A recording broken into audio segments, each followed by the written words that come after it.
안녕하세요. 저는 재배학개론의 김수정입니다. 농업직 공무원들을 준비하시는 분들에게 재배학개론은 필수적이죠. 오늘은요, 재배학개론을 처음 공부하시는 분들, 그리고 재배학개론을 공부했었는데 기억이 잘 안 나시는 분들에게 이 강의를 함께 하고자 합니다. 그래서 오늘 강의 제목은 비주얼 프리젠테이션이라고 지었어요.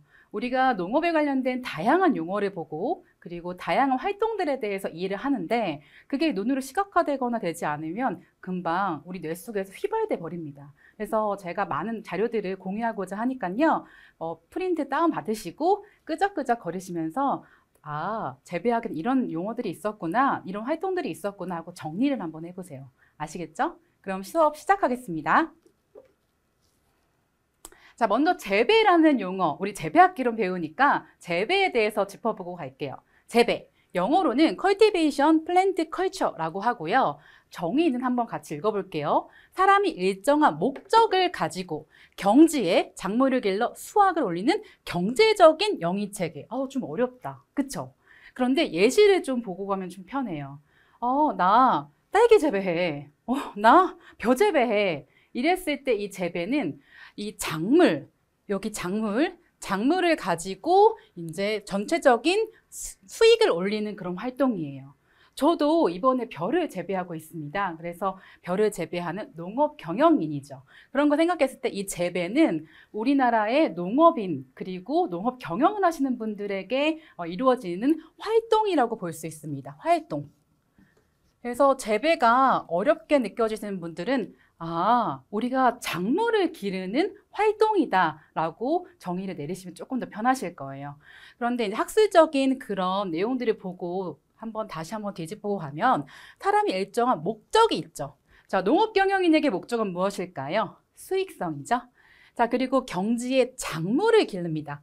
일반적인 식물을 기르는 거랑 작물을 기르는 거랑 약간의 차이가 있어요. 이 작물에 대해서는 그 다음번에 다시 얘기를 해드릴게요. 그리고 이 수확을 해서 이 목적이 경제적인 거니까 그것을 이루는 전체적인 체계가 이제 재배인 거죠.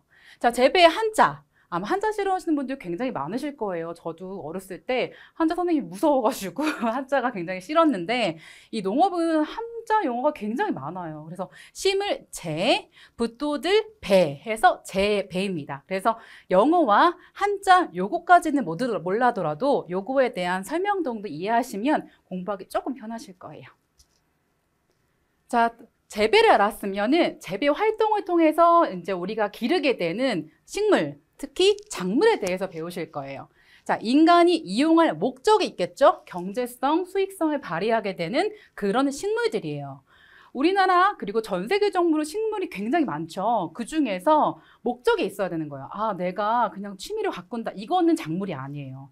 수익성과 경제성과 그리고 여러 가지 목적들을 이용하는 것들이 바로 작물입니다. 그래서 농업 경영인 분들이 선택하고 그리고 이제 이루어지게 하는 그런 것들이 바로 작물입니다. 자, 그러면 그 수많은 작물 중에서 어떤 작물을 키울 건지 선택을 하잖아요. 그 작물 중에서 또 골라야 되는 것들이 뭐냐면 품종이에요. 자, 예를 들어서 쌀을 키운다고 생각해 봅시다. 그럼 쌀을 키우게 되면 어떤 품종 키울 거야? 이렇게 많이 얘기하세요. 그래서 우리가 키우는 작물의 종류도 중요하지만 세부적인 그 작물의 특징 그리고 유전적인 특징들을 알아두는 게 앞으로 여러분이 농업직 공무원 가실 때 합격하실 거잖아요. 그럴 때 굉장히 중요합니다. 그래서 항상 품종이 어떤 것이 중요한지를 한번 생각해 보세요. 자, 그래서 이 품종 때문에 우리가 재배학개론 두 번째 파트 있죠? 두 번째 파트에서 육종, 유전 그런 부분들이 많이 배우는 거예요. 아마 그 파트 부분을 어려워하는 분들이 굉장히 많으세요. 저도 처음에 그랬거든요. 하지만 세계 7위의 유전자를 보유를 갖고 있는 우리나라의 농업직 공무원들의 경쟁력을 생각하면 여러분들 열심히 공부해서 합격하셔서 농업 현장에 가셔야겠죠? 품종 꼭 기억해 주세요. 자, 그리고 네 번째로는요, 요새 아주 이슈화 되고 있는 내용입니다. GMO, LMO, 그다음에 요새 최근에 나왔던 GE까지 꼭 알아두세요. 나중에 시험 문제 꼭 나올 것 같아요. 자, 먼저 GMO는 많이 들어보셨을 거예요. 유전자, 제조업, 식품. 자, 그래서 GMO가 기른 작물이냐 아니냐 이런 것 때문에 이슈가 많이 됐었어요. 예를 들어서 콩, 이런 거 제초제 저항성을 이루게 되는 그런 콩을 선택하느냐 마냐 이것 때문에 문제가 이슈가 됐고 또 옥수수 같은 경우에도 유전자 재조합에 대해서 문제가 많이 발생됐죠. 자, 그 다음에 유전자 조합 생물체는요, 유전자 조합을 가진 살아있는 것들을 얘기하는 겁니다. 살아있는 것들. 자, 그리고 마지막으로 유전자 편집. 요거 굉장히 이슈인데요. 요새 굉장히 트렌드하게 이루어지고 있습니다. 유전자 처음 G2라고 합니다. G2. 자, 이거는 유전자 재조합이 아니라 기존에 가지고 있던 유전자를 위치만 바꾸는 거예요. 아마 육종 파트에서 이거 더 자세하게 내용은 다르겠지만, 그래서 이게 유전자 제조화 식품과 어떤 게 다른지, 그래서 이거는 좀 인정해 줄 건지, 이거에 대해서 말이 많아요. 그래서 여러분도 농업 현장에 가서도 아마 이거 이슈가 될 거니까 이런 단어가 있다는 것들을 이해해 주세요. 자, 그럼 농업의 이제 세부적인 내용을 좀 가볼게요. 자, 작물을 처음에 이제 접하시면 분류부터 가실 거예요. 이번에 국가직에서도 문제가 한번 나왔었죠. 자, 작물의 분류는요, 크게 이렇게 5가지로 분류합니다. 첫 번째로는 식물학적 분류예요. 꽃의 구조에 따라 아니면 식물학적인 그런 분포도에 따라서 자연적인 분류다라고 얘기를 합니다. 그래서 벽과 같은 말로 뭐라고 하냐면 화분과라고 합니다. 화분과. 그리고 배축과가 있죠. 배축과. 같은 말로 또 뭐라고 하냐면 십자화과라도 합니다. 십자화과. 십자가 꽃이 있거든요. 십자화과. 자, 그래서 이 과도 약간 용어가 투트랙으로 가는 게 있어요. 그래서 벽과, 화분과, 배축과, 십자화과 이렇게 2개 쌍으로 외워주세요. 오늘 처음 만나시는 분들은 왜 이렇게 많네 이렇게 생각하실 수 있으실 텐데 이런 암기라는 거는 모든 분야에서 아주 기초적인 거라서 차근차근 하시면 돼요. 어떻게 오늘 이거 다 외워요? 저도 못 외워요. 그래서 여러분들도 너무 압박감을 가지시기보다는 여러분 할 수 있으니까 단계씩 천천히 해나가 봅시다. 자, 그 다음에 국화과도 있고 장미과도 있고 백화과도 있습니다. 몇 가지 하나하나씩 예를 좀 들어드리면 국화는 너무 당연하게 국화가 있겠죠. 그래서 국화는 3대 작물 그 꽃 중에 하나입니다. 그래서 국화를 우리가 가을쯤에 굉장히 많이 보잖아요. 그렇기 때문에 이 가을쯤에 낮의 길이가 짧아질 때 꽃이 피기 때문에 국화는 단일식물이라고 합니다. 자, 그리고 장미도 요새 겨울철에 많이 보게 되는 우리가 딸기 있죠? 딸기도 장미과에 속합니다.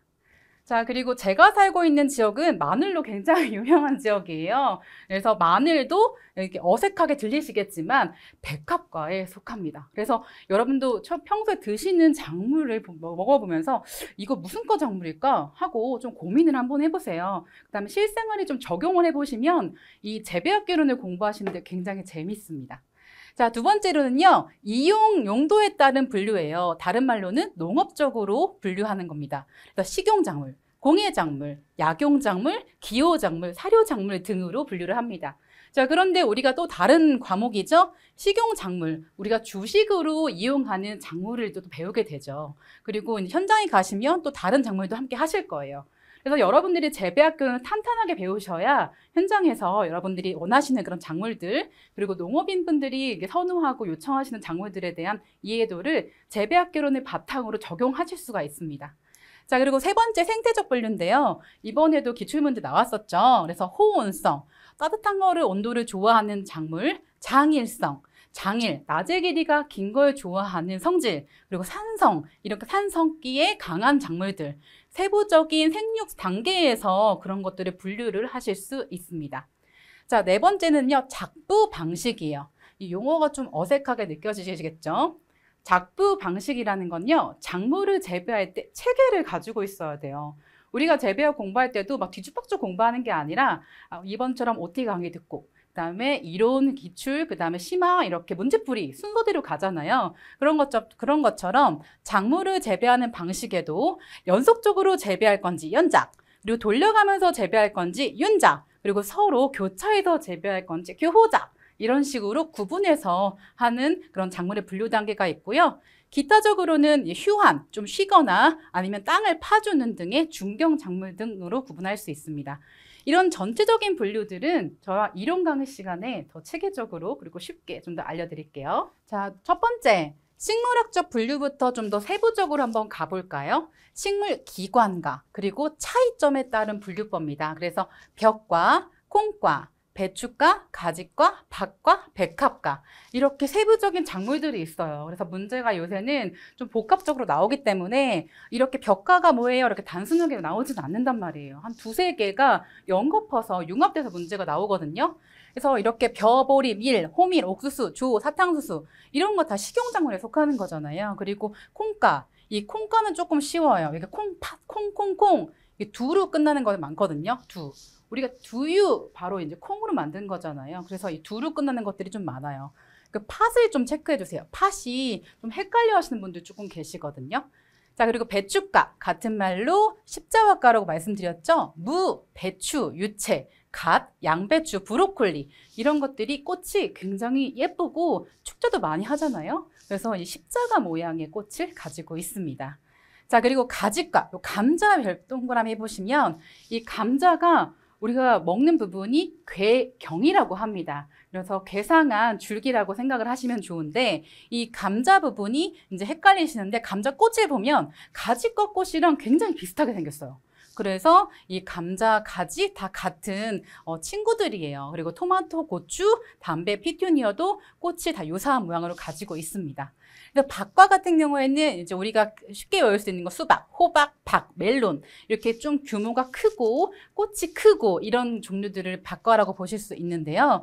이런 것들과 연계해 주시고 또 백합과 같은 경우에는 백합은 좀 쉽겠죠? 파, 양파, 마늘 이런 것들과 연계하셔서 백합과의 종류가 뭔지 그리고 벽과의 종류가 뭔지를 전반적으로 이해해 주세요.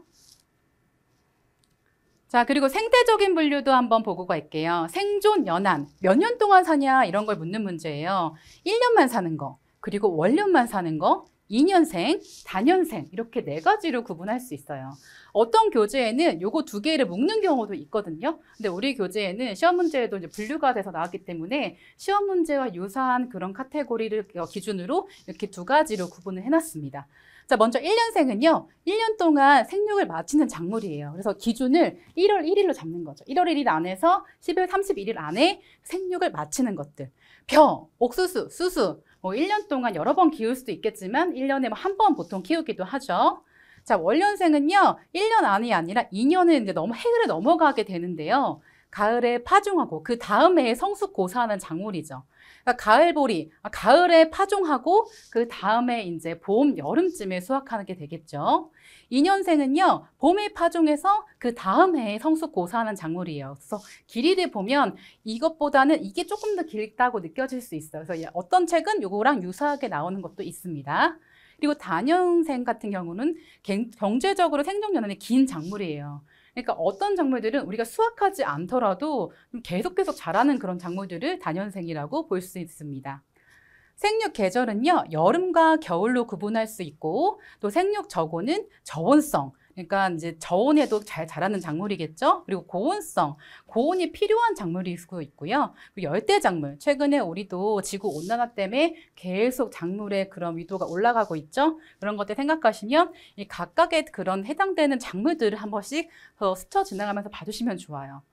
초반에 이 분류 단계 다 외우고 넘어가야지 이렇게 마음 먹으시면은 공부가 너무 힘듭니다. 그렇기 때문에 차분차분히 순서대로 여기 부분은 다 암기하기보다는 여러 번 스쳐 지나가면서 서로 친구들을 스터디하는 친구도 있으면 좀 같이 퀴즈도 내주고 그럴 때 조금 좀 장기적으로 보아야 되는 그런 분류 기준입니다.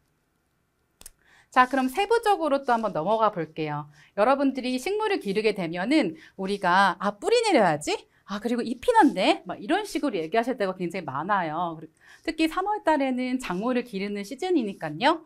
자, 그래서 우리가 이 영양생장을 먼저 보고 갈 텐데요. 영양생장은 영양기관이 이용해서 이제 일어나는 생장입니다. 영양기관이 뭐냐? 자, 뿌리가 있죠. 뿌리가 있고 그리고 줄기가 있고 그다음에 잎이 있겠죠. 그래서 이런 뿌리, 줄기, 잎 요 세 가지를 합쳐서 영양기관이다라고 얘기합니다. 저 같은 경우에는 이제 머리부터 발끝까지의 그런 신체 기관들을 이제 생각할 수가 있는데요. 자, 이런 기관들이 거쳐야 작물이 계속 생장을 하겠죠. 자, 그다음에 두 번째로는 생식생장. 생식생장은 마찬가지로 생식기관을 이용하는 거예요. 생식기관은 뭐냐? 꽃, 열매, 종자 요 세 가지를 얘기를 합니다. 자, 우리가 꽃 피우는 거는 굉장히 힘든 일이에요. 그래서 꽃을 보기 위해서 탄진율도 조정하고 그리고 낮과 밤의 길이도 조정하고 그다음에 온도 처리도 조정하는데요. 그런 것처럼 이 꽃을 어렵게 피우고 나서 열매도 맺고 그 열매 안에서 종자까지 수확하는 과정이 전반적인 재배의 흐름입니다. 자, 그러면 전체적인 재배의 흐름을 간단한 그림으로 한번 보실까요? 아까 영양생장은 뿌리, 줄기, 잎이 자란다고 말씀을 드렸고 그리고 생식생장은 꽃, 열매, 종자 이런 식으로 자라난다고 말씀을 드렸습니다. 그 사이에 이 화성, 플라워링이라고 해서 꽃눈이 분화가 돼야 영양생장에서 생식생장으로 전환이 됩니다. 이게 굉장히 중요한 거예요. 그래서 꽃눈은 어떻게 분화할까? 꽃을 어떻게 피게 할까가 이제 각각의 재배에 아주 중요한 문제로 나타나는데요. 이 화아 유도, 꽃눈이 유도가 되면 꽃눈이 분화가 개시가 되고 생식세포 형성, 이런 과정도 세부적으로 우리가 재배 시간에 배울 거예요. 그리고 수분, 수정, 종자 형성까지 전체적인 종자를 다시 얻는 단계까지 이제 이해를 하십니다. 자, 그래서 아주 중요한 꽃부터 구조를 보고 갈게요. 이 꽃은 양성화예요. 양성화, 양성화. 성이 양쪽 다 있다는 뜻인 거죠. 자, 꽃이 어떤 순서로 자라나면요. 이 꽃받침, 꽃잎, 수술, 암술 이 네 가지 순서로 자라납니다. 제가 숫자 표시를 다 해놨어요. 보통 대부분의 작물들이 이런 식으로 자라나는데 먼저 꽃받침부터 보고 할게요. 이 꽃받침이 지금 색깔이 표시 안 돼서 있어서 그런데 이게 녹색으로 돼 있어요. 그렇기 때문에 엽록소를 가지고 있습니다. 그래서 이 화기를 이제 보호하고 받쳐주는, 말 그대로 받쳐주는 역할을 합니다. 두 번째는 꽃잎이죠. 우리가 꽃잎을 추출해서 향수를 만들기도 하잖아요. 그래서 이 향기가 여러 가지 충매화 같은 그런 것들을 불러 모으기도 하고 다양한 그런 향수의 역할을 하기도 하는데요. 자, 그리고 안에 이 사실 암술수들을 보호해주는 역할도 합니다. 자, 세 번째 수술은요. 수술대와 꽃밥 이 두 가지 구조로 돼 있고 암술은 암술머리, 주두, 암술대, 화주, 씨방 같은 말로 자방, 미씨, 배주 이렇게 네 가지로 구분합니다. 그래서 이제 문제가 조금 복잡하게 나온다면 이 전체적인 이 양성화의 구조를 이제 구분하는 문제가 좀 출제될 수 있을 것 같아요. 그래서 여러분들은 이 용어 정리를 이렇게 이해를 하셔야 돼요. 아, 암술머리, 주두 이 두가 이제 머리잖아요. 그리고 암술대, 화주 그리고 씨방은 씨가 들어있는 자방 그리고 미씨는 배주. 씨방 안에 미씨가 있는 겁니다. 그래서 이런 구조 꼭 한번 그려보세요. 그리는데 너무 이쁘게 그리지 않으셔도 되거든요. 한 10초 막 그려보시고 아, 이게 이랬구나 라고 이해를 하시면 좀 장기 기억으로 가시는데 도움이 되실 겁니다. 자, 그러면 이 꽃에서 어떤 수정이 일어나냐면 중복 수정이 일어납니다. 아까 그 양성화를 좀 세부적으로 이제 표현을 해봤어요. 자, 우리가 먼저 이게 수정이 이루어지려면 수분을 먼저 해야 돼요. 수분. 이게 숫자가 물 숫자가 아니에요. 가루수, 받을수 이런 건데 꽃가루가 암술머리, 주두죠. 주두에 운반되고 떨어지는 현상이 수분이에요. 그 다음에 이 꽃가루가 형성된 정세포와 미씨에서 형성된 난세포가 만나서 이게 한 번만 수정하는 게 아니고 두 번 수정하는 거여서 중복 수정입니다. 중복 수정. 굉장히 자주 나오는 문제죠. 중복 수정. 자, 먼저 첫 번째는요. 배가 만들어지는데요. 정액과 난세포. 다 각각의 핵형은 NN입니다. 그래서 배는 2N의 핵형을 갖고 있고 배유는 정액 하나, 극핵은 2N 핵형 갖고 있어서 배유는 3N을 가지고 있습니다. 자, 아직 배와 배유가 뭔지는 몰라요. 하지만 이 수분, 수정, 그 다음에 중복 수정 이 세 가지 단계를 거쳐서 이렇게 종자가 만들어지는구나 라고 이해는 하셨을 거예요. 자, 그래서 아까 방금 보셨던 우리가 배유, 배 이렇게 다시 한번 핵형을 표시해 보면 이런 식으로 종자가 만들어지죠? 이게 바로 종자의 구조입니다. 중복 수정을 통해서 종자가 만들어지는 거예요. 자, 그래서 이 종자를 다른 말로 조금 요새는 한글을 또 많이 써요. 그래서 씨앗 이렇게 얘기를 합니다. 자, 종자 구조를 또 아셔야 되는데 이렇게 예쁘게 종자를 그려놨어요. 물론 종자마다 구조는 약간씩 다릅니다. 그래서 먼저 1번부터 보고 가시면 종피, 종자 껍질이라고 합니다. 씨 껍질. 종자를 감싸는 보호기관이고 빛깔과 모형이 굉장히 다양해요. 그래서 종자 기사, 종자 기능사, 과거에 이제 시험 보실 때는 이 종자 껍질 보고 종자의 겉의 모습 보고 구별하는 시험 문제가 좀 많았어요. 자, 그리고 종자 껍질에는, 이 종피에는 종자 발화에 필요한 각종 효소가 들어 있습니다. 그리고 세 번째로는 성장 조절 물질도 가지고 있죠. 자, 두 번째, 배유, 같은 말로 시접, 배젖, 세 가지 같은 말입니다. 이거 좀 헷갈리실 거예요. 배유. 그래서 저는 영양분이 많은 부분이 배유기 때문에 우유라고 연계해서 좀 외우기도 하거든요. 배유, 시접, 배젖, 세 개 다 같은 말입니다. 자, 이 배유는요, 발화에 필요한 양분이 저장되어 있습니다. 이게 종자 내에 양분이 있는 거예요. 그래서 저장분은요, 발화 후에 본입이, 이 식물이 이렇게 자라나서 잎이 막 생기기 전까지 그때 이용하는 게 배유의 양분입니다. 자, 씨젓이 없는 것도 있어요. 그럴 때는 떡잎. 자, 우리가 쌍떡잎 작물, 외떡잎 작물 이렇게 앞으로 또 배우실 텐데 그 떡잎이 잘 발달되게 해서 이게 씨젓의 역할을 대신합니다. 물론 지금 우리는 씨앗 종자의 배, 배유, 종피에 대한 구분을 하고 있지만 이 배유 대신 떡잎이 발달됐던 것도 있다라고 이해를 해주세요. 자, 세 번째, 제일 중요하죠, 제일. 핵심 키포인트입니다. 배. 자, 이 배는요, 씨껍질과 씨젓의 도움을 받아서 식물 개체로 발달하는 기관입니다. 나중에 이게요, 또 잎, 생장점, 줄기, 뿌리, 이 영양기관이 되면서 하나의 식물 개체로 되는 그런 아주 소중한 존재입니다. 그래서 여기 그림 보시면 배가 굉장히 요만큼 작아요. 그래서 이 부분이 굉장히 핵심 포인트고 저게 없으면 이 식물체로 자라나지 못합니다. 나머지 이 배유는 영양분이에요. 영양분. 그래서 전반적인 이 씨앗의 구조를 조금 이해를 해주세요. 자, 그러면 씨앗이 또다시 이제 자라나기 위해서 싹트는 거. 싹트기가 바로 발화죠. 자, 근데 싹틀 때 네 가지 조건이 있어요. 몇 가지 조건이라고요? 네 가지 조건입니다. 자, 쉽게 말하면 수, 온, 산, 광입니다. 자, 습은 물을 머금어야 되고요. 그 다음에 온도, 따뜻해야 돼요. 자, 그리고 산소, 숨을 쉬어야 되고, 마지막에 광은 좀 애매합니다. 애매한데 또 문제는 자주 나와요. 자, 수분. 자, 우리가 종자를 파종하시고 나면, 종자를 뿌리고 나면은 물을 꼭 넣어주셔야 돼요. 그래서 흙 없이도 물만 집어넣으셔도 싹은 틉니다. 자, 그 다음에 온도. 따뜻해야겠죠? 따뜻한 온도를 맞춰주는 것도 굉장히 중요하고, 그리고 산소. 너무 물에다 담가 놓으시면은 호흡을 못해서 썩어버려요. 그렇기 때문에 산소를 넣어주기 위해서 이런 상토에다 파종하시는 게 제일 효율적이에요. 왜냐하면 상토는 대부분 검은색이고 갈색이잖아요. 그러니까 햇빛을 잘 이렇게 머금는 그런 색깔이기 때문에 따뜻하거든요. 그리고 마지막으로 광은 세 가지로 구분할 수 있습니다. 자, 이렇게 제가 다시 한번 종자의 발화 네 가지를 표로 좀 만들었어요. 수분, 온도, 산소, 광. 자, 그래서 광은 또 세 가지로 구분한다고 말씀드렸죠. 이 광발화성 종자, 광이 있어야 발화가 되는 종자. 그리고 안발화성 종자, 광이 있으면 발화가 안 되는 종자.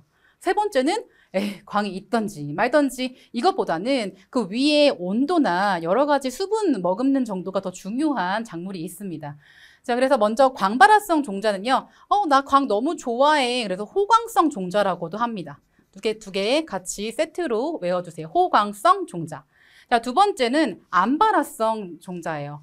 암 조건에서 어떻게 발화가 돼요? 이렇게 생각하실 수 있죠? 근데 이 종자들은 가지과 토마토, 가지 이런 종자들은 이 광보다는 훨씬 더 온도에 더 예민한 종자들이에요. 그렇기 때문에 이거는 난 광을 혐오해. 그래서 혐광성 종자라고 얘기들 합니다. 혐광성 종자, 혐광성, 암발화성. 자, 그리고 마지막으로는요. 대부분의 식량작물들은요. 식량작물이잖아요. 그러니까 굉장히 잘 자라야 돼요. 그렇기 때문에 광이 있거나 없거나 기본적인 수온, 산만 맞춰지면은 자라날 수 있게, 싹이 틀 수 있게 대부분의 화곡류 종류들은 광무광계성 종류입니다. 벌써 이제 좀 정리가 되시죠? 자, 다시 한번 호광성, 혐광성, 광무광계 종자 이 세 가지가 있고 각각의 종류들도 알아두셔야 돼요. 근데 이 호광성 종자는 대부분이 좀 미세 종자가 많습니다. 미세 종자. 굉장히 종자가 작은 종자들이 많아요. 그렇기 때문에 작고 그리고 이제 복토를 안 해줘야 되고 위에 흙을 안 덮어줘야 되고 좀 광을 좀 접근성이 높게끔 해주셔야 되는 부분들이 있습니다. 그래서 호광성, 혐광성, 광무광계 이 세 가지의 작물들을 구분해 주세요. 자, 그래서 이 네 가지 조건을 맞춰주고 나면 이렇게 발화가 되겠죠. 이게 싹이 트고 나면 발화가 된 거예요. 자, 그런데 조금 더 구분을 해보고 나면 우리가 토양에다 심는 경우 있죠? 그러니까 발화한 종자 햇싹이 지상 위로 출현한다. 출발했을 때 출하라고도 이렇게 설명을 합니다. 그리고 우리가 가지, 과수, 목본 식물을 얘기했을 때 이게 싹이 움트는 거는 맹화라고도 합니다. 그래서 책에 그림과 여러 가지 설명이 표로 잘 나와 있으니까 우리 책을 기대해 봅시다. 알겠죠? 자, 그래서 정리 한번 해볼게요. 자, 우리가 종자부터 시작해서 다시금 종자로 돌아옵니다. 그래서 종자가 싹이 트고 수온, 상광 이 네 가지 중에서 이제 맞춰서 싹이 트고 영양생장으로 줄기, 뿌리, 잎이 자라면서 꽃눈을 이제 자극을 받는 거죠. 그리고 생식생장, 세포 분열이 되고 그다음에 개화, 수분, 수정, 결실을 통해서 또다시 종자로 오는 거죠. 그래서 농부는 꼭 자기 종자를 이제 안고 있어야 된다라는 그런 말들이 굉장히 많거든요. 그래서 종자를 다시금 되돌아가게 하는 게 재배학 개론의 전반적인 내용들이죠. 자, 그리고 이런 것도 더 효율적으로 하려면 광합성을 꼭 알아두셔야 돼요. 자, 광합성식 한번 다시 보고 갈게요. 자, 광합성에는요, 기본적으로 두 가지가 필요합니다. 이산화탄소와 물이죠. 이게 어디서 일어나죠? 바로 엽록체에서 일어나죠.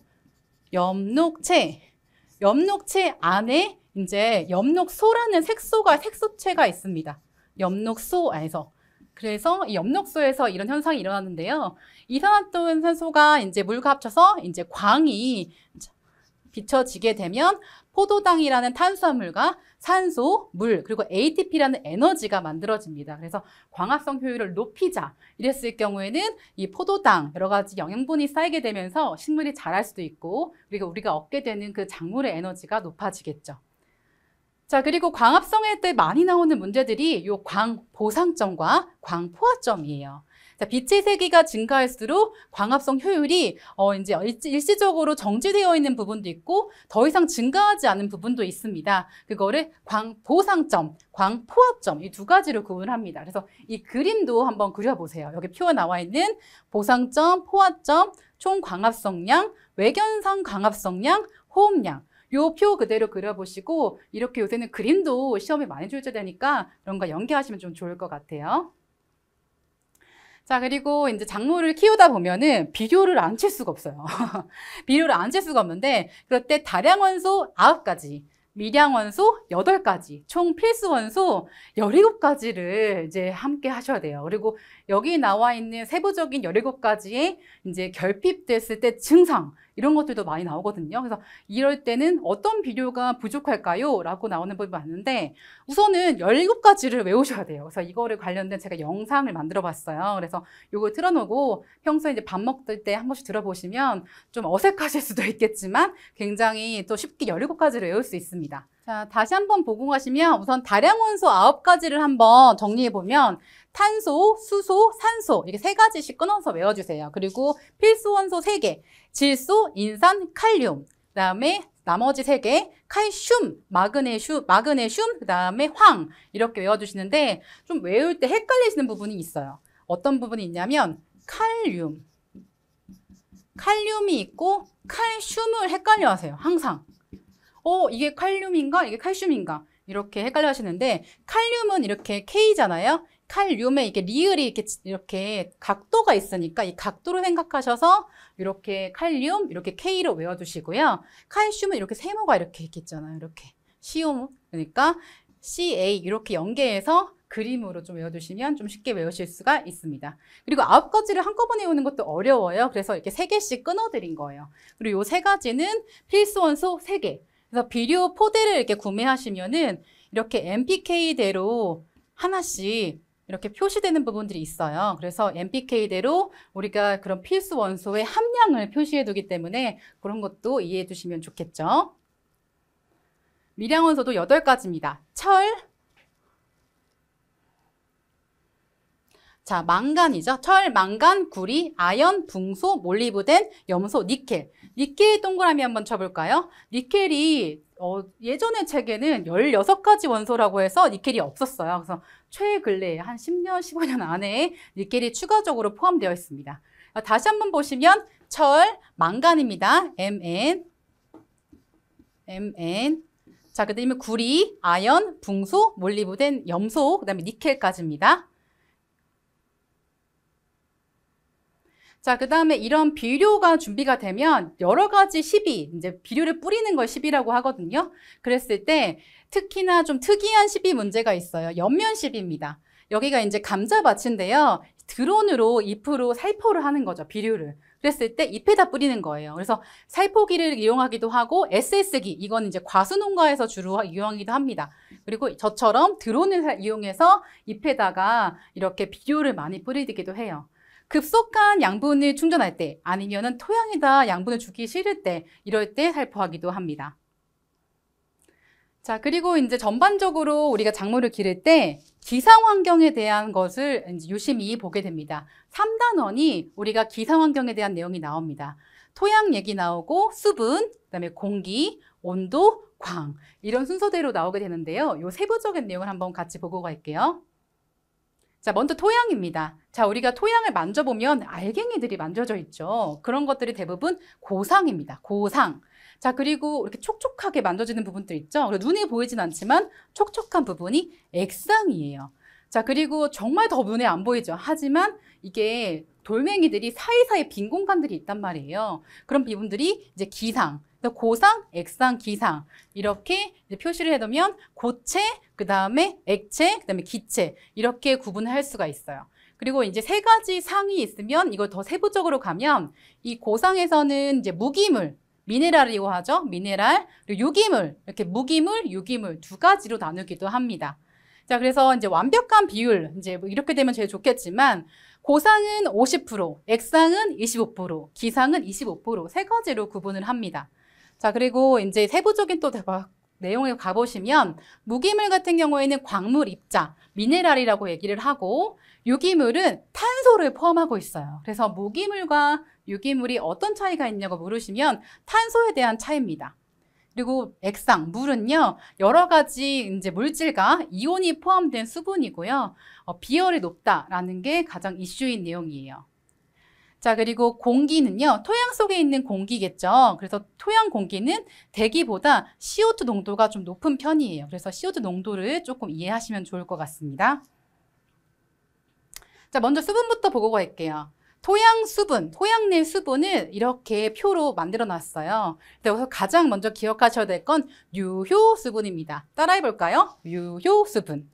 식물이 흡수하고 이용할 수 있는 수분이에요. 그래서 범위도 좀 아셔야 돼요. 여기 포장 용수량부터 그 다음에 연구 위조점까지의 범위가 유효 수분이에요. 자, 그다음 토양 수분이 또 다른 측면으로 이번엔 토양의 흡착력에 따른 분류를 받습니다. 여기서는 또 모관수가 또 중요해요.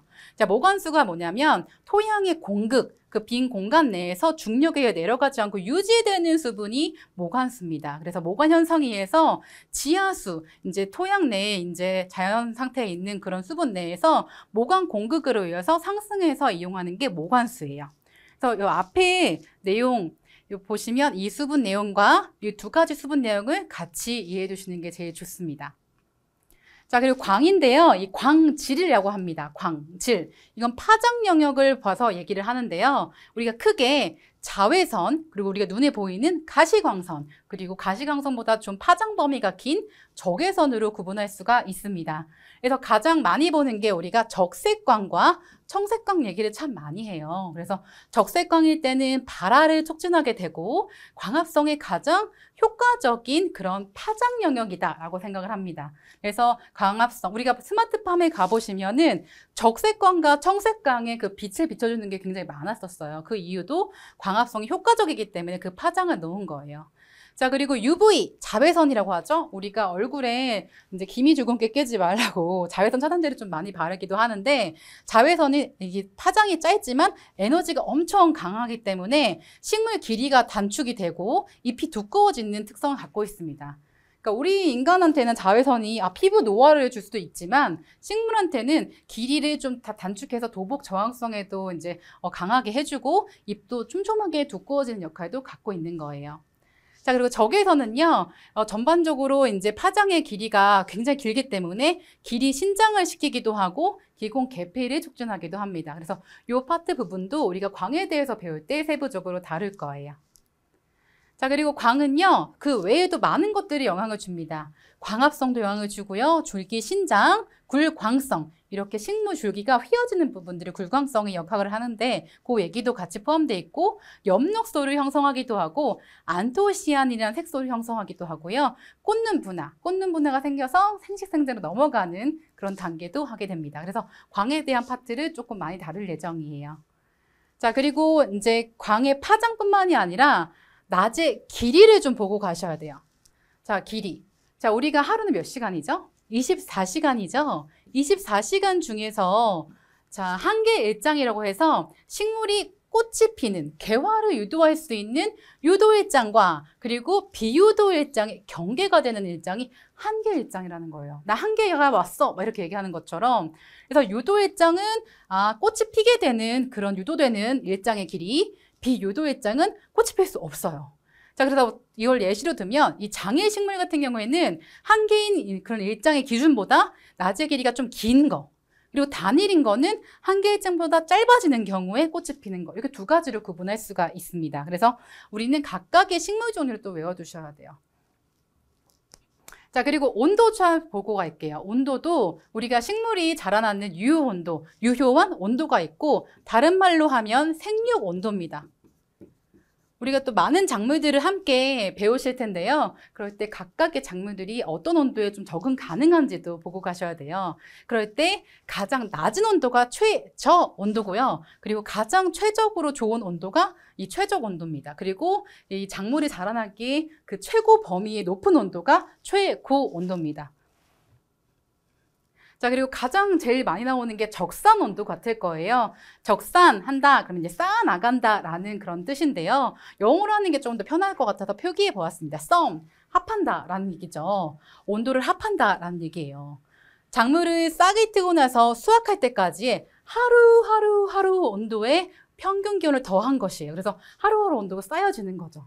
그러니까 적산 온도를 계산하는 게 굉장히 중요해요. 왜냐하면 작물이 생육하는데 필요한 총 온도가 있는 거예요. 그리고 적산 온도를 알게 되면 그 지역에서 재배 가능한 품종을 선택할 수가 있습니다. 그리고 여름일수록 겨울 작물보다 더 많은 적산 온도가 필요하겠죠. 왜냐하면 여름에는 겨울보다 훨씬 더 온도가 높잖아요.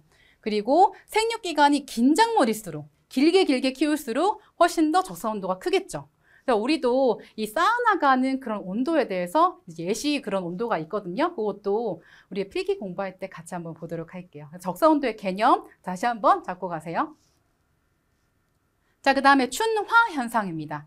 이 꽃이 피는 거죠. 봄에 꽃이 피게 만드는 현상이에요. 봄, 춘, 꽃, 화 현상. 그래서 크게 처리 시기에 따른 분류로 종자, 춘화형, 녹식물, 춘화형 이렇게 두 가지로 구분합니다.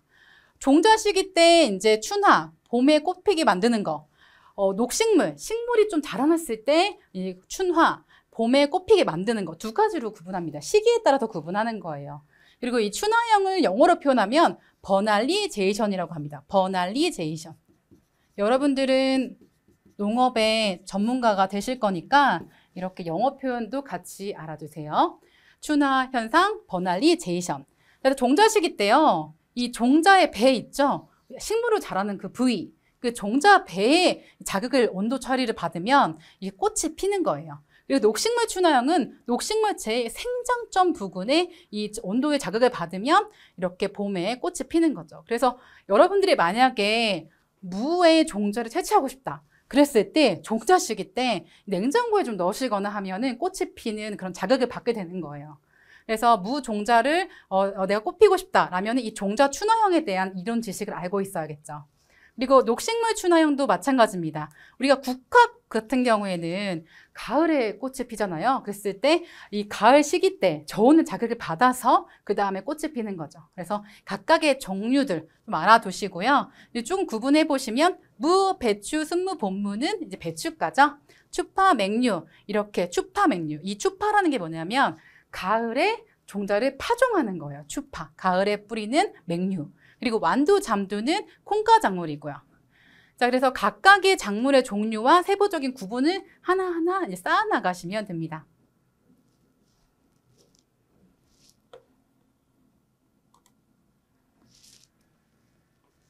자, 그리고 만약 온도가 건 아니잖아요. 우리도 기상이변이라는 게 일어나니까 이 두 가지로 투트랙으로 온도 피해가 있습니다. 고온 피해가 있고요. 저온 피해가 있어요. 그래서 여름에 너무 더울 때는 이제 고온 피해가 오니까 뭐 이렇게 선풍기를 틀어준다거나 아니면은 여러 가지 물을 뿌려준다거나 이런 피해를 방지하는 노력도 좀 필요하고요. 그다음에 냉해 같은 경우에는 0도씨 이상의 저온이고 동해는 0도씨 이하의 저온이에요. 그래서 이거 두 가지는 뭐 어렵게 생각하지 마세요. 냉장고는 몇 도죠? 약간 5도씨죠, 5도씨.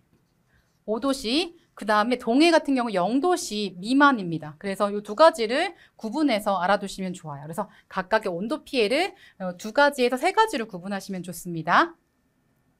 자, 그 중에서 가장 시험 문제도 많이 나오는 게 냉해예요. 자, 냉해 이렇게 구분이 지연형, 장애형, 병해형, 혼합형 네 가지로 구분을 할 수 있는데요.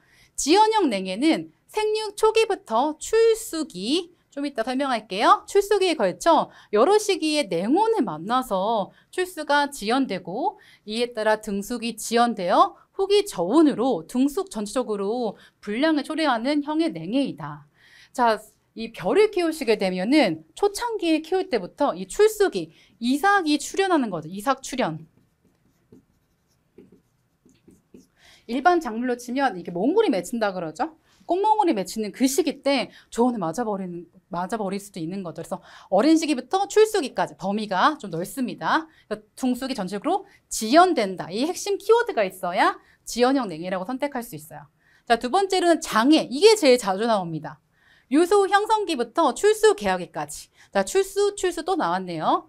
자, 유수, 어린 이삭, 형성기부터 출수 개화기까지 특히 생식세포의 감술분열기, 이렇게 꽃이 피고 생식기관이 분열하는 그 시기에 저온을 맞아버리면은 벼의 정상적인 생식기가 형성되지 못하기 때문에 화분의 방출, 수정 등의 장애를 맞아버립니다. 그래서 불임 현상이 나타나는 형의 냉해입니다.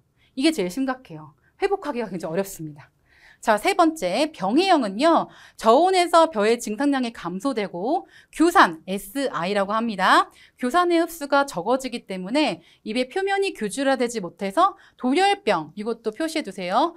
벼에서 많이 나타나는 곰팡이병이에요. 도열병이 되게 침입을 잘하는 거죠. 그렇기 때문에 병이 발생하는 겁니다. 그래서 병해형 냉해는 규산 흡수 적어진다. 그리고 도열병 등의 병균 침입이 발생이 된다. 이런 키워드도 같이 포함되어야 됩니다. 네 번째 혼합형 냉해는요. 요 세 가지가 복합적으로 포함되는 냉해를 말합니다. 자, 그 다음에 대기 조성 한번 보고 갈게요. 대기에는 많은 그런 여러 가지 물질들이 있는데요. 먼저 가장 많은 우리가 과자 봉지에 많은 질소가 있겠죠. 퍼센트는 79.1 정도 퍼센트 되고요. 산소는 O2라고 하죠. 21% 아니면 20.9%라고 얘기를 하죠. 이산화탄소는 우리가 광합성에 이용되는 CO2 0.03이라고 얘기하지만 이 점점 좀 올라가는 부분들이 있죠. 그래서 질소는 글류균, 아조토박터의 공기 중에 질소를 잡아서 이용할 수 있다. 아조토박터. 오늘은 좀 낯설지만 나중에 토양 부분 질소 파트 가시면 익숙한 그런 세균입니다. 자, 그 다음에 작물의 호흡 시 사용된다. 그리고 호흡 시 사용된다. 그리고 이산화탄소는 호흡 시 방출된다. 그러니까 호흡 시 방출되고 광합성 사용 시 사용되는 게 이산화탄소죠. 그래서 질소, 산소, 이산화탄소를 구분하시고 이 글류균 파트도 나중에 꼭 곰팡이 할 때 꼭 나올 겁니다. 기타적으로 이제 환경 오염을 시키는 아황산가스, 오존 이것도 같이 포함돼서 말씀을 드릴 거예요. 자, 그리고 우리가 이제 여러 가지 대기 물질도 얘기했지만 이 대기 물질을 농업적으로 이용할 수가 있어요. 이게 온실인데 이제 여러분 제가 언젠가 스마트팜을 지을 건데 이 온실에서 작물의 광합성 효율을 높이기 위해서 CO2를 가스를 첨부하는 게 이산화탄소 12입니다. 그래서 우리가 광합성 효율을 높이려면 이산화탄소를 더 추가해야겠구나라고 생각하셔서 이산화탄소도 비료적으로 뿌린다라고 생각하시면 좋습니다. 자, 그리고 여러 가지 작물을 재배할 때 요거 트랙터인데 트랙터와 여기 보면 쟁기거든요. 쟁기라는 이제 붙잡기를 붙여가지고 땅을 가는 그런 과정들을 보실 수 있어요. 그래서 세부적인 그런 작물 재배 체계를 저와 한 땀 한 땀 배우실 거예요. 자, 그래서 김수정의 재배학개론은 여러 가지 농업 용어 풀이를 함께 하고요. 쉬운 암기성, 그리고 수험자분들이 편하게 보실 수 있는 가독성, 그리고 카페가 운영되고 있죠. 함께 소통할 수 있는 공간들이 있어요. 그리고 제가 직접 재배하는 그런 작물들의 과정을 속속들이 공유할 계획입니다. 우리는 계속적으로 여러분이 합격하실 때까지 함께 할 거예요. 그래서 전반적인 재배학개론의 합격 전략을 좀 말씀드릴게요. 기초 입문 강의 지금 보고 계시고 있고요. 그다음에 기본, 심화, 기출을 융합한 강의를 준비하고 있습니다. 또한 기존에 출제되었던 기출문제를 함께해서 세부적인 그런 출제 기준과 여러 가지를 분석해서 놔드릴 거고요. 단원별 문제풀이를 이제 만들고 마지막으로 시험 보기 전에 파이널 동형 모의고사를 통해서 여러분들이 빠르게 그리고 정확하게 제대로 공부해서 합격할 수 있게 준비할 겁니다. 오늘 공부 열심히 하시고요. 오늘도 화이팅입니다. 안녕하세요. 김수정의 식용작물학입니다. 자, 우리가 농업직 공무원을 준비하시는 분들이 식용작물학 공부를 많이 하시는데요. 식용작물 하면은 우리가 쌀, 밀, 콩, 맥주, 보리 이런 거 생각을 하실 텐데 그런 심화적인 내용들을 전문가로서 파악하시는 게 쉽지만은 않죠. 저도 이론적으로만 공부할 때는 이게 이 용어였나? 라고 이제 뜬구름 자는처럼 이해를 했는데요. 우리 비주얼 프레젠테이션은 전반적인 식용작물을 한번 둘러보고 기초를 다지는 그런 시간을 가져볼 겁니다. 그리고 저는요, 앞으로도 이 식용작물에서 제가 키우고 있는 그런 식용작물들을 여러분들에게 차근차근 알려드릴 수 있으니까요. 오늘 가볍게 그리고 기분 좋은 마음으로 강의를 함께 하겠습니다. 자, 식용작물이 뭘까요? 우리가 주식으로 먹는 그리고 주식으로 이용하는 주식이죠. 주식으로 이용하는 그런 경제적인 작물이죠. 저도 식용작물 재배하고 있어요. 벼를 재배하고 있는데요. 자, 벼를 이용해서 우리가 쌀을 만들어서 쌀을 현미를 먹거나 백미를 먹거나 이렇게 도정을 해서 먹기도 하죠. 그리고 보리 음료도 굉장히 많고, 그리고 빵 좋아하세요? 생각보다 빵이 밀로 만들었다는 사실을 모르시는 분들 꽤 되시더라고요. 그래서 우리나라 밀 자급률이 많이 떨어져서 굉장히 고민하시는 분들이 많으세요. 저도 밀을 가을에 파종해 보려고 이제 농지를 준비하고 있습니다. 그만큼 이 벼, 보리, 밀 이런 거 굉장히 우리나라에서 중요한 작물들 중에 하나고요. 그리고 또 3대 작물 중인 옥수수가 있어요. 그래서 여러분 3대 작물 하면 벼, 보리, 밀, 옥수, 특히 벼, 밀, 옥수수가 가장 중요합니다. 그리고 우리나라에서 이제 재배하고 있는 그런 작물들이 세계적인 높은 수준에 많이 올라갔어요. 이것들이 여러분들이 농업 현장에 가시면 농업직 공무원으로서 하실 수 있는 일들이 많겠죠. 자, 그래서 식용작물들의 종류는 이와 같습니다. 이 범위 안에서 이렇게 문제가 출제되는 경우가 많아요. 그래서 이 식용작물이 또 세부적으로 구분을 해보면 보통 작물이다 라고 얘기를 해요. 만약에 문제에서 보통 작물이다. 보통 작물 뭐지? 라고 고민하실 필요 없어요. 우리 교재에 이렇게 체계적으로 나와 있으니까요. 그리고 푸드 크롭 이렇게 영어로도 표현했습니다. 곡식을 많이 얘기를 하는데요. 곡식에서 화곡류, 특히 미곡, 벼정, 수도, 논벼가 있고요. 밭벼가 있습니다. 우리나라는 물이 이용 가능성이 높기 때문에 수도작, 논벼를 많이 하고요. 외국에서 물이 부족한 그런 지역에서는 밭에다가 벼를 키우게 됩니다. 상상이 잘 안 되시죠? 자, 그리고 맹류는요, 보리, 쌀보리, 겉보리, 귀리, 밀, 호밀, 라이밀 이렇게 구분을 하는데요. 이렇게 끊어서 이해하시면 되겠죠? 보리, 쌀보리, 겉보리 세트, 귀리, 따로 밀, 호밀, 라이밀 이렇게 구분해서 식용작물학에서 배우실 거예요. 그리고 잡곡은요, 벼, 맹류 외의 화곡류들을 얘기해요. 특히 조, 기장, 피, 옥수수가 가장 문제가 많이 출제가 됩니다. 그리고 우리나라에는요, 농업직 공무원이셨다가 이제 세계적인 육종가가 되신 김승건 박사님이라고 있으세요. 노벨 평화상을 이제 많이 노미네이트 되신 분인데 옥수수 박사님도 계시고 그렇죠?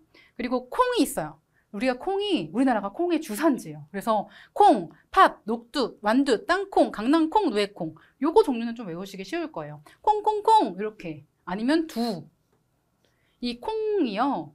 두유를 만들잖아요. 두유 여러분 좋아하세요? 저도 다이어트 한창 할 때는 두유 좀 많이 먹었는데 이 콩두자를 써가지고 두유라고 얘기를 합니다.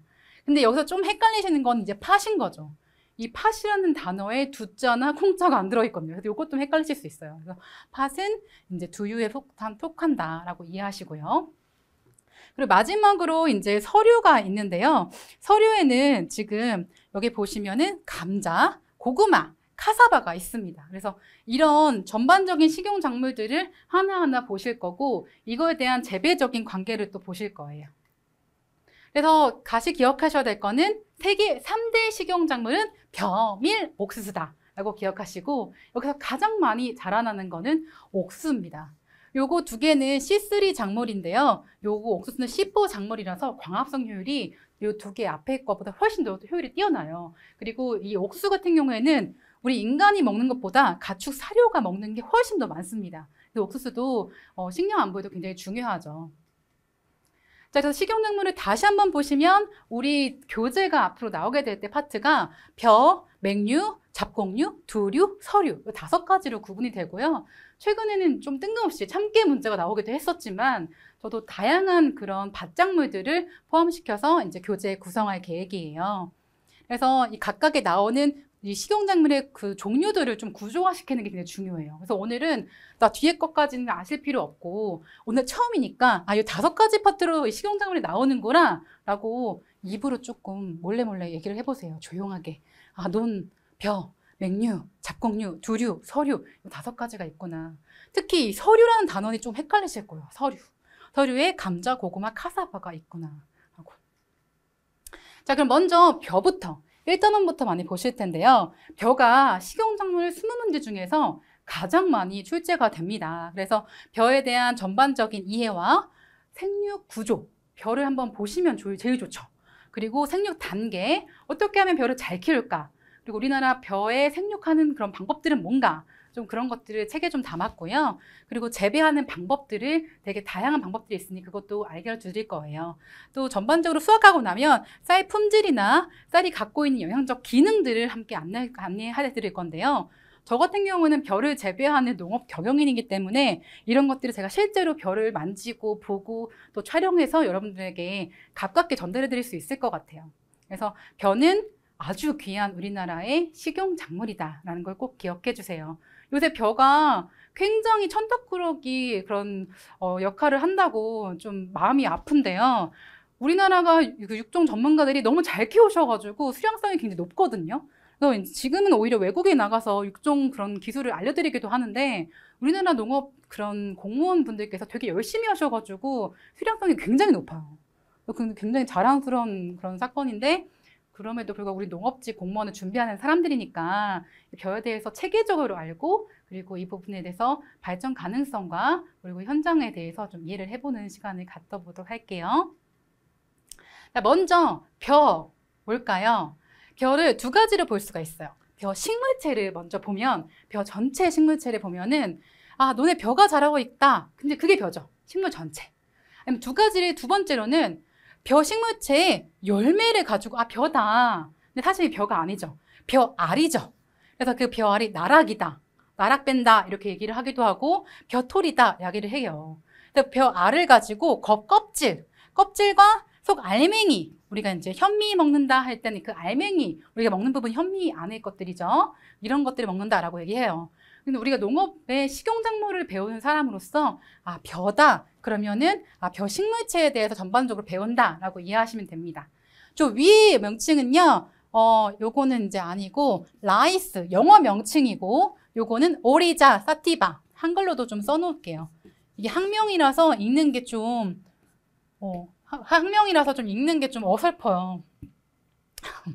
저도 처음에 학명을 왜 그렇게 읽나 싶었는데 학술적인 명칭이기 때문에 외국 나가서도 외국 농업직 공무원들과 얘기할 때 Do you know 오리자 사티바? 이렇게 얘기하면 학명으로 이렇게 얘기가 되니까요. 학명은 문제에도 주로 출제가 됩니다. 그래서 이제 요거는 아니고 라이스 영어 명칭이죠. 영어 명칭과 오리자 사티바 이것도 아주 기본적으로 오늘 아셔야 돼요. 벼는 학명이 오리자 사티바. 약간 이탈릭처라서 옆으로 뉘어서 쓰셔야 돼요. 자, 그래서 오리자 사티바 이렇게 있고, 자, 이 우리나라에서는요 벼를 수도자 물에서 재배해요. 물, 수, 벼도, 지을, 자. 논에다가 물을 대가지고 물을 댄다는 표현을 써요. 물을 넣는다 이렇게 하지 않고 물을 댄다라고 이렇게 표현을 많이 하더라고요. 물을 대어서 벼농사를 짓는다라고 합니다. 자, 이것도 사실 쉽지 않은 과정이었어요. 우리나라 관계시설, 물 주는 시설이 되게 발달이 됐기 때문에 국가 정책에 의해서 발달이 됐기 때문에 수도작이 발달된 거죠. 이 농업직 공무원분들이 과거 열심히 하셨으니까 이렇게 벼가 많이 이루어진 거예요. 여러분들이 앞으로 그렇게 되실 거고요. 자, 여기 논에 보시면 영어로 rice paddy soil이라고 해서 여기 보면 논 각각의 그런 모습들이 있어요. 이건 제 논이고요. 저희 강아지가 같이 논을 보는 과정이에요. 그래서 이거 논 갈기 전인데 여기다 이제 물을 담아서 벼를 재배하는 거죠. 그래서 여기 영상도 이제 준비했는데 영상이 틀어지지는 않는데 물이 콸콸콸 나오면서 논에 물이 빠져나가지 않게 해서 우리가 이제 논을 준비하는 거죠. 자, 그리고 논이 준비가 되면 종자를 구해야 되잖아요. 근데 이 벼종자는 보급종 종자를 구입해서 우리가 합니다. 벼가 식량작물, 식용작물이잖아요. 그래서 국립종자원에서 우리 국가직 공무원 하신 분들이 가게 될 국립종자원에서 여기서 이제 종자를 관리를 해요. 우리나라 식량 안보 문제 때문에. 그래서 여러분들 보급종 종자를 가지고 이렇게 포대, 20kg 포대에 담아서 어떻게 되냐면 소독을 합니다.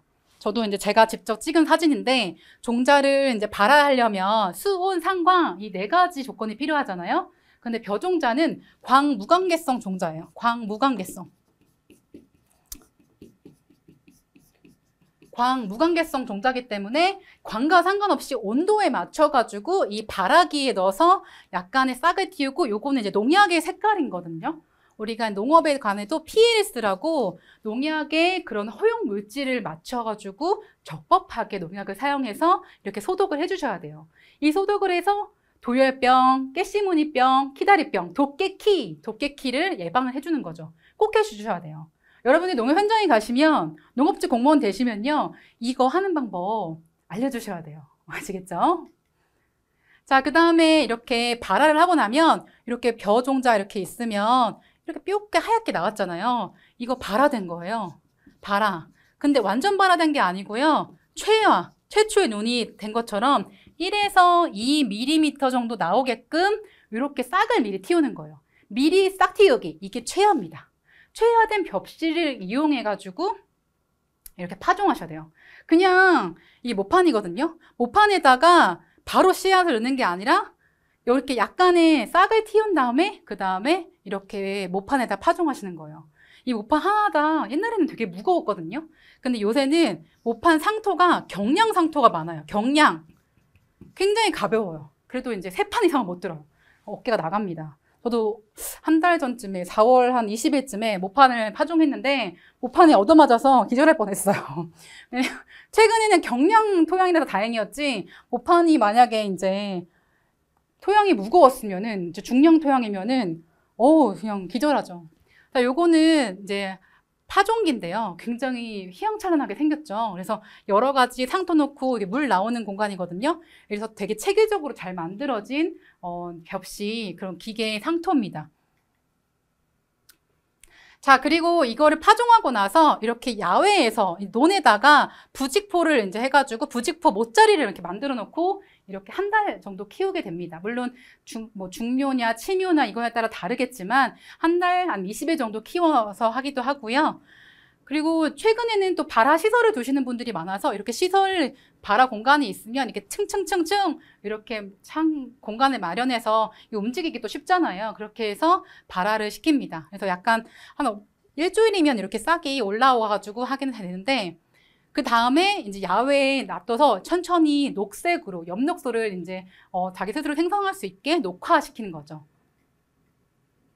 그 다음에 이제 모내기를 이제 하는데요. 모내기라고 하면은 좀 모내기 자체라는 단어의 어감이 이상해요. 근데 밭작물을 비유로 하자면 정식한다. 그러니까 논에 정식한다 라고 생각하시면 좀 편할까요? 논에다가 벼를 심는 게 이제 모내기죠. 모내기 한다. 이렇게 이 벼의 특수 활동적인 용어 같아요. 저도 이제 이게 제가 2학기 타면서 논에다 심는 건데 2학기를 그렇게 잘 타진 못해요. 하지만 이제 누구나 탈 수 있는 농기계라는 거, 여성 친화형 농기계입니다. 여러분 다 할 수 있어요. 현장 가시면. 그래서 이렇게 줄의 간격에 맞춰서 이렇게 모를 심는 거예요. 하나하나 모를. 기계가 다 합니다. 이 논농사는요, 벼농사는요, 기계화율이 99.98% 그 정도 되거든요. 그러니까 굉장히 효율화돼 있어요. 거의 스마트팜이죠. 자, 그리고 이제 모를 심고 나면 이게 자라나는 거 보겠죠. 이제 분할을 하고 착근을 하고 뭐 이런 과정들을 차근차근 또 배우실 거예요. 그래서 이렇게 분할, 가지치기라고 하죠. 요거는 뭐냐면 좀 징그러우실 수도 있는데, 우렁이 농법 한창할 때 우렁이 그 알이에요. 그래서 이제 친환경 농법 할 때 쓰던 거고, 이렇게 분할 가지를 치어서 나오게 하는 그런 시기들이 있습니다. 그래서 유효 분할기, 무효 분할기 뭐 이런 과정들도 단계씩 보실 거예요.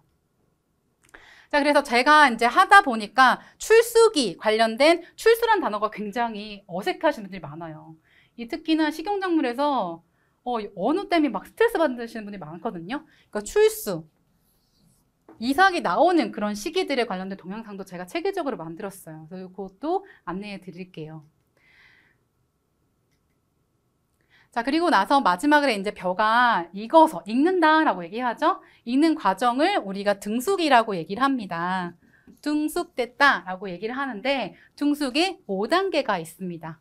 유숙기, 호숙기, 황숙기, 완숙기, 고숙기, 총 5단계의 그런 단계가 있어요. 유, 호, 황, 완고, 유숙기, 호숙기, 황숙기, 완숙기, 고숙기. 요거 단계에 대한 설명도 함께 배우실 거예요. 그리고 마지막에 익고 나면 콤바인으로 이제 수확을 하는 거죠. 이거는 이제 밀인데 약간 밀이나 쌀이나 이제 콤바인을 이용해서 수확하고 그런 과정을 통해서 우리가 최종적으로 벼를 만날 수 있는 거죠. 그리고 도정 시설에 가서 이제 RPC라고 하죠. RPC라는 시설에서 우리가 이제 도정을 할 수가 있는데요.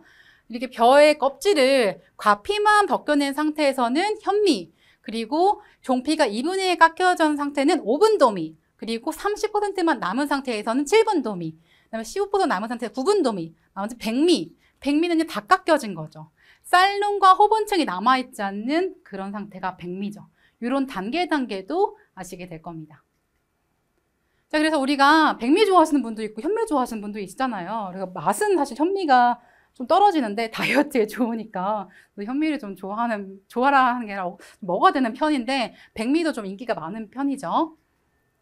그래서 전반적인 그런 벼를 배우실 때 이 구조화시켜서 저와 함께 식용작물을 체계화하실 거예요. 그래서 이게 어떤 단계지? 이 시기에는 어떤 구조로 되지? 라는 거를 그림과 영상과 저의 차근차근한 설명으로 함께 하실 건데요. 이런 것들을 한 번씩 써보는 과정들이 또 중요하거든요. 순서가 헷갈리면 안 되니까 순서를 바꾸고 이런 것들을 좀 게이미피케이션을 통해서 게임을 통해서 여러분들과 함께 하실 수 있어요. 자, 두 번째, 맹류입니다. 보리, 귀리, 밀, 호밀 이 외에도 뭐 여러 가지 밀 종류도 추가적으로 함께 하실 건데요. 보리는 이렇게 영명이랑 학명 구분해서 또 알아두세요. 최근에는 학명 문제도 많이 나왔으니까요. 특히 보리에서는 가장 이슈가 되는 게 보리를 언제 파종하는지 되게 중요해요. 보리는요, 가을에 파종합니다. 가을 추, 그 다음에 뿌리파. 그래서 추파, 맹류 이렇게 얘기합니다. 추파, 맹류. 그래서 추파하다 그러면은 가을에 파종한다는 거예요. 자, 우리가 가을에 파종하면은 어떤 시기를 겪죠? 겨울, 추운 시기를 겪죠. 그렇기 때문에 우리가 추나철이라고 얘기를 합니다. 추나철이. 추나철이 됐다 이렇게 얘기를 하면서 이 보리 같은 경우에는 겨울을 지나야 종자 추나형, 종자 시기에 저온을 맞아야지만 그 다음에 우리가 이제 꽃이 피고 그런 시기가 만날 수 있어요. 그렇지 않으면은 만약에 봄에 파종하게 되면은 보리 열매가 이삭에 맺혀지지가 않아요. 자, 그래서 보리 세부적인 그림이 이렇게 생겼고 벼알이랑 조금 달라요. 이런 것도 세부적으로 보고 가세요. 밀입니다. 자, 밀은 우리가 이제 밀가루로 만들죠. 밀을 가지고 가루에서 밀가루로 빵 만들죠. 이렇게 생겼어요. 그리고 귀리 같은 경우에는 오트. 그 다음에 학명은 아베나 사티바. 사티바 좀 익숙하지 않으세요? 사티바 우리가 이제 오리자 사티바 쌀 배울 때 했던 그런 내용들이죠. 그래서 이거 귀리도 모양이 좀 특이해요. 이렇게 밑으로 이렇게 해가지고 모양이 좀 특이해요. 귀리가 이렇게 생겼구나. 그리고 귀리 또 다이어트에 좋잖아요. 이렇게 좀 더 길어요. 길이고, 여기 열매가. 자, 그리고 세 번째, 잡곡입니다. 잡곡 문제도 특히 옥수수 문제가 많이 출제가 되는데요. 그리고 옥수수, 수수, 이런 것들이 이제 씨포 작물이거든요. 광합성 효율이 뛰어난 작물들인데, 고구 문제도 이제 출제가 되기도 합니다. 그리고 조, 기장, 메밀, 율무. 피 같은 경우에는 사실, 우리가 잡초로 얘기도 많이 하거든요. 그런 거에 관련해서 가끔씩 또 출제가 되긴 하는데요. 잡곡 파트도 이 작물의 세부적인 종류에 따라서 문제가 많이 나옵니다. 자, 옥수수 같은 경우에는 콘, 제아, 마이스. 여기 보시면 이거 학명이에요. 학명도가 알아두시고, 옥수수 품종도 굉장히 많죠. 이렇게 다양한 옥수수 종자를 좀 기억해 두시고, 여기 딱 보시면 외떡잎 식물이구나 라고 아실 수 있어요. 외떡잎 식물이구나. 자, 그래서 외떡잎 식물의 특성들을 조금 이해하셔서 외떡잎, 쌍떡잎 구분하셔서 여러분들이 이제 이해하시면 제일 편합니다. 그래서 이렇게 또 옥수수는 좀 더 특이한 특징들이 타가수정 작물이에요. 이게 왜 특이하냐? 여러분, 식용작물은 재배하는데 쉬워야 돼요. 그리고 재배할 때 효율적이어야 돼요. 일반적인 원예 작물보다. 그렇기 때문에 자가수분 작물이 굉장히 많습니다. 그런데 옥수수 같은 경우에는 서로 다른 것끼리 교배가 되기 때문에 그 부분이, 그래서 같은 품종 라인끼리 좀 심어야 되지 다른 품종이랑 심으면 서로 교잡이 돼요. 그리고 여기 보면은 옥수수 같은 경우에는 굉장히 잡종 강세 육종의 그런 것들이 많이 있기 때문에 그런 것들에 대한 이해도를 가지고 이 접근을 하셔야 돼요.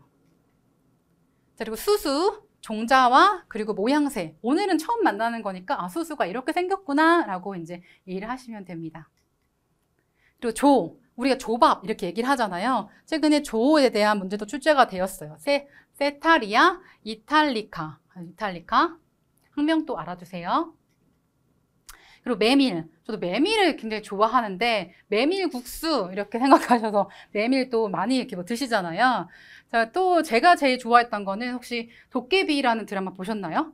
도깨비 보면은 공유가 이렇게 김고은한테 꽃다발을 줘요. 그 꽃다발이 메밀꽃이에요.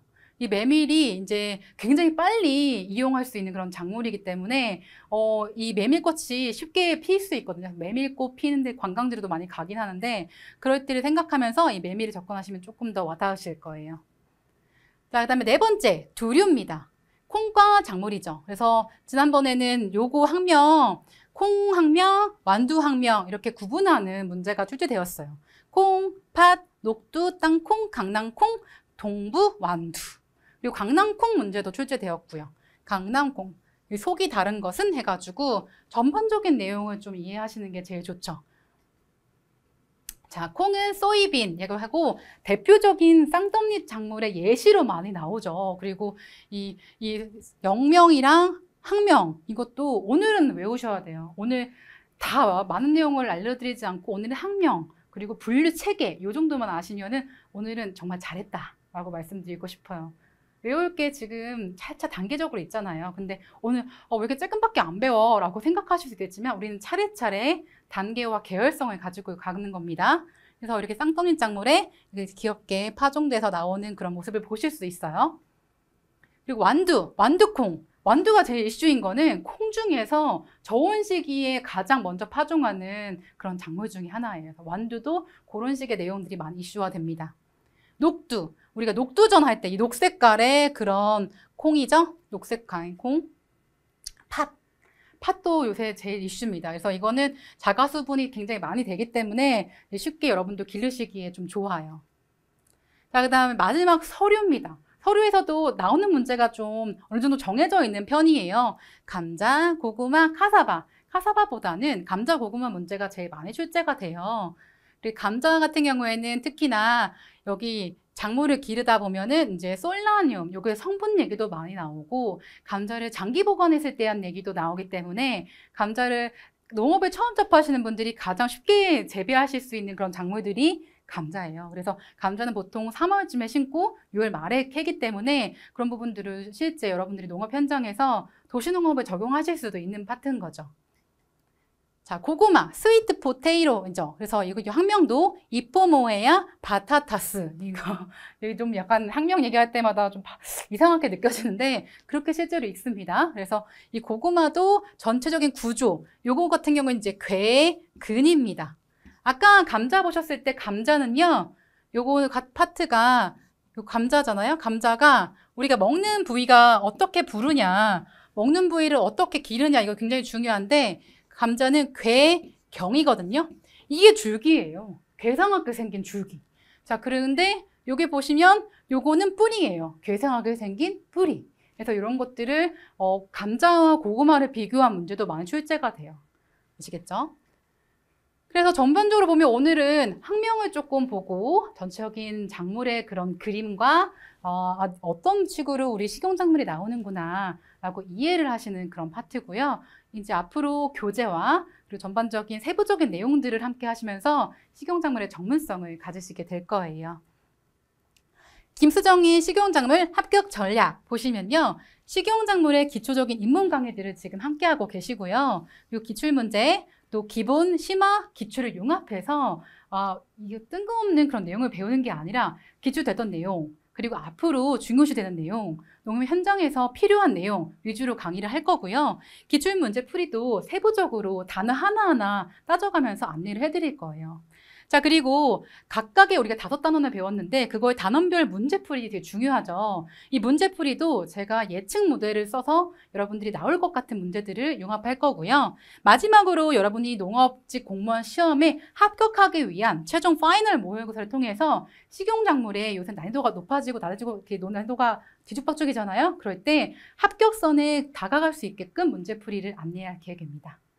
그 과정들을 저와 함께 하시죠. 오늘도 화이팅입니다.